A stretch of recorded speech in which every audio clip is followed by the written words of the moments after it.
দুনিয়াতে যত অদ্ভুত অদ্ভুত প্রশ্ন সব আপনি মুসা আলাহিস সাল্লামের মাথা থেকে পাবেন। বিভিন্ন বিষয়ে আল্লাহরে প্রশ্ন করতেন। সাইয়েদনা মুসা আলাহিস সাল্লাম আল্লাহরে বললেন, আল্লাহ আপনি আমার এমন একটা জিকির শিখাইয়া দেন যে জিকিরটার শব্দ আপনি আর আমি ছাড়া কেউ জানবে না।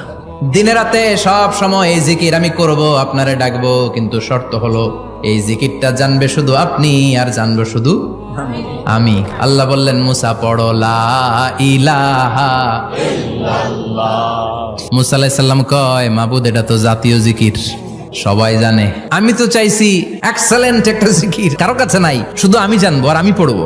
আল্লাহ বললেন, মুসা এই লা ইলাহাকে যদি এক পাল্লায় রেখে দাও, তাম বিশ্ব, 7 আকাশ 7 জমিনটারে তুলে যদি তুমি আরেক পাল্লায় রেখে দাও, লা রাজাহাত কাফাতু লা ইলাহা ইল্লাল্লাহ, মুহূর্তের মধ্যে লা ইলাহার পাল্লা ভারী হয়ে যাবে। ও মুসা, তুমি যতই এক্সক্লুসিভ জিকির চাও, লা ইলাহার চেয়ে দামি জিকির আমার কাছে নাই।